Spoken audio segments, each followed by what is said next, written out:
السلام عليكم ورحمة الله وبركاته. اللهم صل على سيدنا محمد وعلى آله وأصحابه أجمعين. بغيت ندير اليوم هذا السيرو ديال الكحبة باللفت إن شاء الله. ها هو كنحكو غادي نصاوبو إن شاء الله الرحمن الرحيم. هذا مزيان للسعلة، مزيان للدراري الصغار، مزيان الكبار والصغار. بسم الله.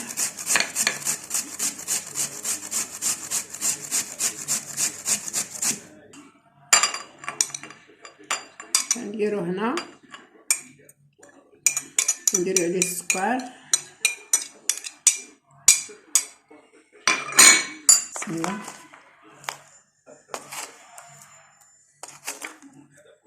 على حسب داكشي اللي عندكم ديال اللبس نديرو السكر، 3 المعالق كبار ولا 2 ولا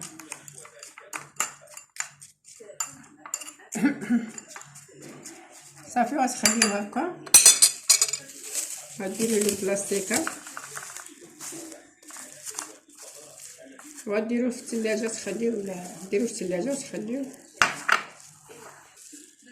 بعد ما تنخليو ديك نص ساعه ولا ساعتين، ولا على حسب باش يذوب داك السكر، ولا ديريه في الليل وفي الصباح صفيه على حسب. كنصفيو بحال هكا.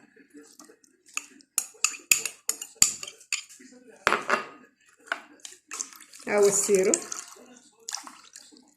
كنديرو في قريعه، نعطيو منو الدراري معلقه صغيره كل وجبه، قبل الوجبه معلقه صغيره. وهذا الشيء ياكلو الكبار، اما غاديش تلوحوها لداش.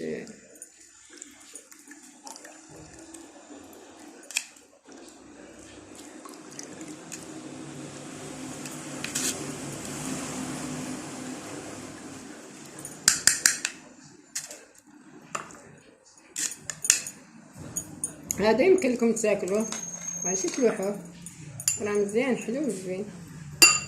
وهذا السيرو تعطيوه للدراري حتى الكبير حتى هو يشرب منه.